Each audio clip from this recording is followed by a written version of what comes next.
안녕하세요, 컴바이컴 최사장입니다. 오늘 전원이 들어오지 않는 컴퓨터 한 대를 갖고 왔는데요. 컴퓨터가 갑자기 전원이 들어오지 않을 때 점검해보는 순서를 한번 설명해 드리려고 합니다. 순차적으로 뭐가 문제인지 간단한 것부터 점검할 수 있는 걸 설명드려 볼 건데요. 전원이 안 들어올 때 그 불량나는 원인이 굉장히 여러 가지가 있죠. 사소하게는 전원 케이블이 문제일 수도 있고요. 그리고 컴퓨터 케이스의 전원 버튼이 스위치가 불량인 경우도 있습니다. 그리고 부품으로 보면 파워 서플라이 불량의 확률이 좀 높겠고, 그리고 전원하고 관련된 게 메인보드가 불량이어도 전원이 안 들어오고요. 또 CPU가 불량이어도 전원이 안 들어올 수도 있습니다. 이 컴퓨터 같은 경우에는 굉장히 오래된 컴퓨터, 구형 컴퓨터인데 사실은 버릴 컴퓨터인데 사진 보는 용도로 그냥 고쳐서 그냥 쓰시겠다고 하시더라고요. 비용이 조금 나오면. 소비자분들께서 집에서 전원이 안 들어올 때 순차적으로 해볼 수 있는 방법을 한번 설명드려 볼 겁니다. 일단은 컴퓨터를 이동한 적도 없고 그냥 잘 쓰고 있었는데 어느 날 갑자기 전원이 안 들어온다 그러면 점검해야 될 부분이, 만약에 이동을 했을 경우에는 여기 보면 전원 버튼에 이 온오프 스위치가 있는데요. 이 온오프 스위치가 항상 일자에 와 있어야 됩니다. 혹시나 이전하거나 이사한 이후에 이걸 모르고 이게 건드린 다음에 0자로 전원 넣으면 안 들어오기 때문에 이게 이사하다가 고장이 났나 이렇게 생각할 수도 있는데, 이건 꼭 일자로 와 있어야 됩니다. 그리고 또 그 다음에 점검해 볼 게 전원 케이블이 불량이 날 수도 있으니까 전원 케이블 점검해 보고 할 건데요. 일단 이 컴퓨터 전원 한번 넣어 보도록 하겠습니다. 전원 케이블 연결하고 뒤에 스위치 일자로 놨어요. 전원 스위치가 지금 전원이 안 들어오는데, 스위치가 지금 보면은 들어왔다 나갔다 하는데 뻑뻑합니다. 이게 스위치 불량일 확률도 있는데 이 정도 들어왔다 나갔다 하면 돼야 되거든요. 예전 케이스들은 이렇게 리셋 버튼도 있습니다.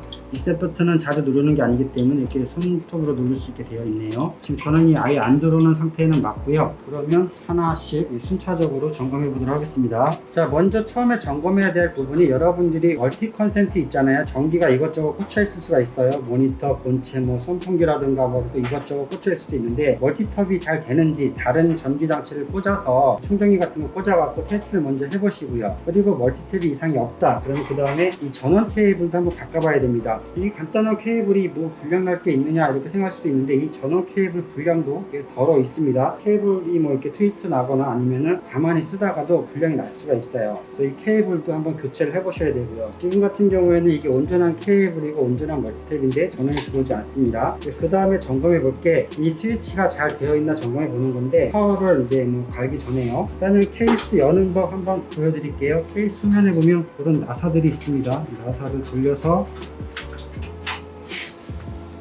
이 뒷면에서 봤을 때 이 오른쪽 케이스를 열면 이렇게 컴퓨터 안에 부품이 나옵니다. 수리하실 때 일반적으로 이쪽은 열지 않아도 되는데요. 이것도 한번 열어볼게요. 자, 컴퓨터 내부 모습입니다. 케이스 전면에 보면 이렇게 전원 스위치 있는 부분에 안쪽 케이블을 봅니다. 그러면 이렇게 앞쪽에서 온 전원 케이블을 따라오면요, 이렇게 케이블이 모여있는 곳이 있습니다. 이 케이블 모여있는 곳이 스위치가 연결된 곳이에요. 여기 보면 이 위치는 메인보드마다 다릅니다. 이 하단 부분에 주로 있는데 이 하단 부분에서 찾아보시면 될 것 같고요. 모양도 약간씩 달라요. 이 위치한 모양이. 그래서 여기서 파워 스위치 부분을 빼주십니다. 이렇게 빼보면 이 케이블 색깔은 다 다를 수 있는데요. 여기 보면은 파워 SW라고 써있죠. 파워 SW라고 써있는 이 케이블이 앞에 전원 스위치랑 연결된 거예요. 그래서 이 케이블하고 저 스위치가 망가질 수가 있거든요. 불량 날 수 있기 때문에 이걸 빼서 직접 메인보드에 쇼트를 내볼 거예요. 그래서 전기가 들어오는지 볼 겁니다. 여러분들 보기 편하게 제가 이 하드가 연결되어 있는 SATA 케이블 한번 빼볼게요. 이건 전기랑 상관없는 부분이니까요.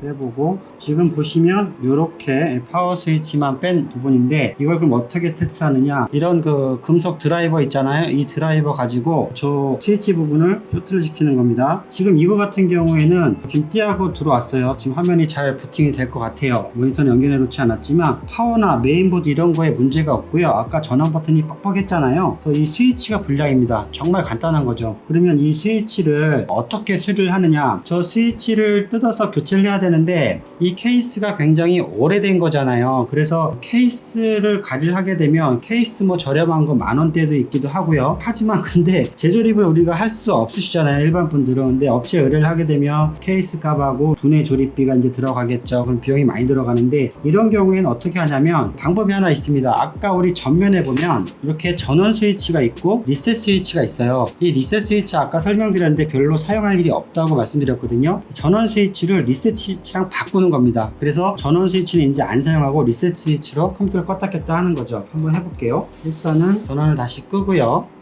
여기 파워 스위치 뺀 부분 밑에 보면 여기 리셋 스위치가 있습니다. 여기 보면은 리셋 SW라고 써있는데 이 리셋 스위치가 전면에 리셋 스위치랑 연결이 된 거겠죠. 자, 리셋 스위치를 이 파워 스위치 부분에다 연결을 했고요. 자, 이제 리셋 스위치 한번 눌러보도록 하겠습니다. 전원 넣고 여기 리셋 스위치가 있어요. 이거를 이렇게 눌러보면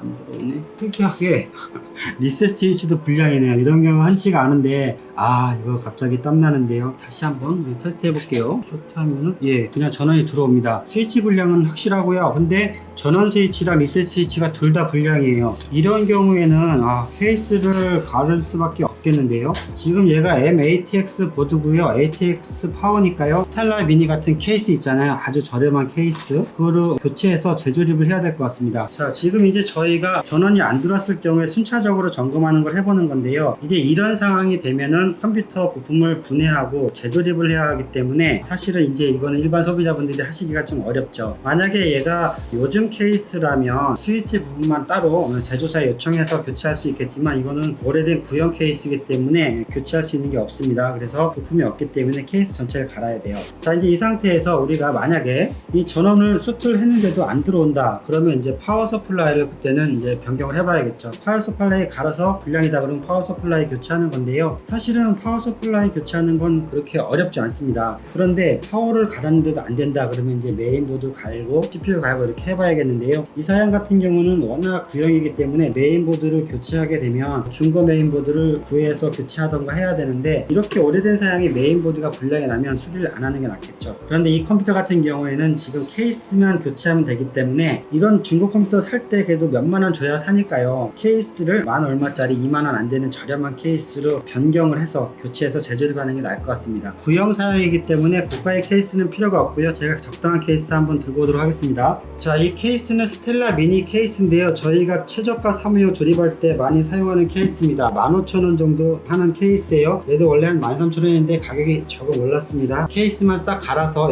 출고해 드리도록 하겠습니다. 케이스 가리자가 완료됐습니다. 전원 한번 넣어보도록 할게요. 아까 전에 그 부품인데 케이스가 지금 스텔라 미니로 바뀌었습니다. 전원 딱 넣으면 팬 지금 잘 돌죠? 전원 잘 들어옵니다. 지금 보시면 알겠지만 이제 눈썰미가 있으신 분들은 아실 거예요. 지금 부품 중에 파워가 바뀌었습니다. 아까 여러분들 분명히 보셨잖아요. 파워 그대로 연결해서 스위치만 빼고 나서 드라이브로 쇼트했을 때 전원이 잘 들어왔습니다. 그래서 이제 스위치만 고장났구나 하고 지금 케이스를 가는 건데 케이스를 갈 때 기존의 부품들을 다 꺼낸 다음에 다시 재조립하잖아요. 그 과정에서 파워가 불량이 났어요. 오래된 중고 기계들은 이렇게 이동하는 과정이나 하여튼 재조립하는 과정에서 내재되어 있던 불량 증상들이 나올 수가 있습니다. 파워가 불량이 나버렸습니다. 아까 파워가 이게 들어가 있었는데 그냥 우리가 흔히 말하는 막 파워예요. 그래서 사양도 낮고 전기를 많이 안 먹기 때문에 이런 막 파워를 사용하는데 그래서 어쩔 수 없이 또 파워까지 갈게 됐습니다. 그래서 결론은 케이스도 교체하고요. 파워도 교체를 했습니다. 사실 이 정도 사양이면은 수리할 게 아닌데 비용이 정말 얼마 안 들어가면 사진만 보는 PC이기 때문에 그냥 수리를 하시겠다 하셔가지고 지금 수리를 하는 건데요. 케이스 가격이 한 15,000원 정도 들어갔고 이 막파워도 가격이 15,000원이 되지 않습니다. 현대 막파워인데 얘가 14,000원 이 정도 합니다. 그래서 총 부품 비용은 30,000원 정도 들어갔어요. 어찌되었든 기존에 부팅이 되었을 때 사진 보고 하는 용도로는 충분했다라고 하시니까 전원만 들어와서 이렇게 부팅만 되면 되는 그런 상태입니다. 다행히 메인보드나 다른 CPU 같은 부품들은 불량이 아니어서 그나마 다행입니다. 만약에 메인보드나 CPU 이런 부품들이 불량이 났으면 폐기까지도 서로 상의를 했어야 됐을 거예요. 그래서 결론적으로 오늘 이제 전원이 들어오지 않았을 경우에 점검하는 순서를 설명드리는 그런 영상인데 처음에는 멀티탭에 여러 가지 전자제품들이 같이 꽂혀 있을 경우에 해당 멀티구가 살아있는지 다른 전자제품 꽂으셔가지고 확인하시라고 안내를 드렸고 그 다음에 컴퓨터 케이블, 전원 케이블 교체해보라고 안내드렸고 그 다음이 컴퓨터 본체의 스위치, 전원 버튼, 그 다음에 파워, 메인보드 이런 순으로 점검을 하시면 될 것 같습니다. 그래서 오늘은 케이스랑 파워까지 갈았는데요. 사실 케이스 가리하는 거는 일반 소비자분들이 하시기가 어렵죠. 하지만 오히려 파워를 교체하는 건 직접 하실 수가 있습니다. 이렇게 사양이 높지 않은 제품들은 파워 가는 게 어렵지 않습니다. 케이스 뒷면에 이 파워 부분에 나사 4개만 풀어주셔가지고 메인보드나 하드디스크에 장착된 이런 케이블들만 뺀 다음에 그대로 적출해 내시면 됩니다. 그 다음에 새 파워를 껴주시면 되는 거죠. 컴퓨터 잘 사용하시다가 어느 날 갑자기 전원이 들어오지 않는다면 정말 난감하고 난처하잖아요. 이게 어제까지 썼는데 아까까지 썼는데 전원이 안 들어오는 들어온다, 난처한데요. 이렇게 설명드린 순서대로 하나씩 점검해 보시고요. 점검 단계가 많이 올라가서 내가 손대기 어렵다 그러면 그 이후에 컴퓨터 가게에 문의해 보시면 될 것 같습니다. 네, 감사합니다. 컴바이컴TV 최장이었습니다. 감사합니다.